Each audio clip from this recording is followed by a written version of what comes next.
What's going on, you guys? Welcome back to the channel again. So on today's episode, like I said in the last video, we're going to be working on getting this catalytic converter pipe out of here. This little short pipe right there, and we're replacing it with this nice pipe right here. This is a Competition Werkes Mini Cat delete pipe. They call it the Mini Cat delete pipe because it only deletes the top catalytic converter, whereas a lot of other full pipes delete not only the catalytic converter running right here, but also this pre-silencer box that goes down there to meet your slip-on exhaust. So that's why it's called the Mini Cat delete, because it's only getting rid of this portion right here. It's not getting rid of the pre-silencer. I decided to go that route because I don't want the bike to get too obnoxiously loud. The alpha slip-on exhaust by itself is already pretty loud, so getting rid of the catalytic converter and the pre-silencer just might be a little bit too much for my taste. So I'm going to start it like this. You always have the option of going back and getting Competition Werkes pre-silencer delete pipe that can also mate up to this same pipe as well. So in the end, say if you're running a stock slip-on or any aftermarket slip-on, you do your Mini Cat delete and, you know, maybe it's not too loud for your taste. Maybe you do want a little more. You can always go back and buy the pre-silencer delete pipe, mate that up to your Mini Cat delete, and then you'll have a full factory exhaust delete, except for your header pipe right here, which is no big deal. So to get this thing off, we're gonna have to take off this plate right here to get it out of the way, because one of the clamp bolts is right behind there, if you can see it. And then we also have to take off this clamp bolt right here. I'm not sure if there's enough clearance in this area that I can get this pipe out without having to either partially remove or remove this pre-silencer completely. I'm hoping that there is, so I'm going to try to do it without removing the pre-silencer first. And if we do end up having to remove the pre-silencer, obviously I'll show you the steps to doing that as well. So what I'm going to do is I'm going to grab my tools. I'm going to get this off right here. I'm going to remove that clamp and this clamp right here and see if we have enough room to work with. So I'll see you guys in a minute. All right, so I got the plate out of the way. I'm working on the first upper clamp right here, as you can see. A little trick of the trade to show you guys, because these are in a pretty tight spot, and if you don't have like an Allen socket set, like I don't, to get in there with a wrench, you can use an Allen key, but to use the short end in there and then using the handle as your leverage is pretty hard, because it's right up against this frame if you try to do that.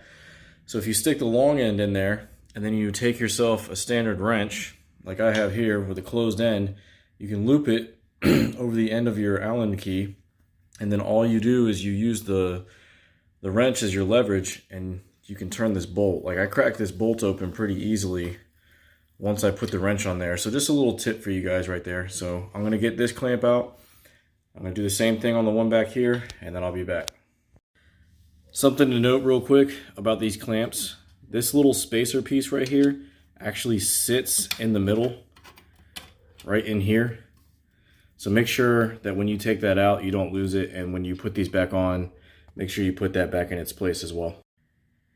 All right, guys, so as you can see, I got the cat pipe out, and I did not have to take off the bread box, the pre-silencer. And it would not have fit out of here any other way if I didn't take a look at the other side of the bike and figure this out. So I'm going to show you how you can get this out without taking the pre-silencer out. So let me transition. It's really simple. All you have to do is take off the clamp for your brake reservoir in the rear. So it's got a little small metal piece that is a part of this clamp as well, so make sure you don't lose that. All you have to do is remove the single 5/16 or 8mm bolt. So this clamp right here, it normally sits, I think it faces, yep, this way. It's usually sitting right here with your brake fluid reservoir. All you have to do is take that out, and you can get that Mini Cat delete pipe out of there without having to remove the bread box down here.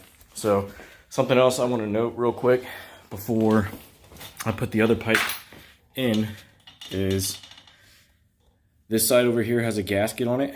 Make sure you save this gasket and leave it on there because you're going to need it. Over here, does not have a gasket, as far as I can tell. There's nothing on there, and there's nothing on the other end of this pipe, so that one should just be clamp force alone. So just make sure you leave that gasket in place. Something else I want to note is your hands are going to get dirty and greasy. I don't recommend touching any of the pretty areas of this pipe. You can touch here and you can touch there, or use a cloth, wash your hands, do something, but I wouldn't even touch it with your bare hands even if they're washed, because the oils on your fingers alone can cause this finishing to turn blue once it gets hot when you turn the bike on and the exhaust heats up.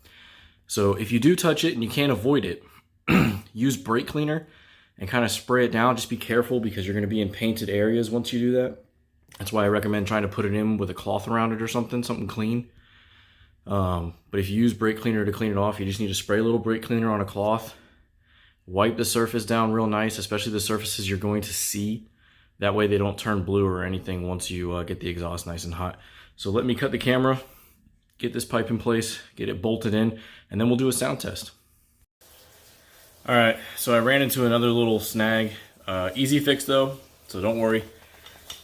Up here, the pipe did not want to get onto here where it's supposed to be. So now it's nice and flush, and I gotta get the clamp back over it. The issue was, it seemed like the pipe didn't want to move far enough backwards towards this clamp, even though it looked nice up here. And then it was like basically stuck up against the spring. So in order to work around that, all you need to do is take out the bolt from the bread box right here. And there's one on the other side in the same location. It looks exactly the same. They're little 8mm bolts. Take those out, and you can see they're still fairly lined up. Take those out. It'll give you enough room just to slightly adjust the bread box down, and then the pipe will slip right on. So now all I got to do is push the bread box back towards the front of the bike a little bit to get the bolt back in there, and then put my clamps on, and then we'll be done.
Alright guys, that's going to do it for today's video.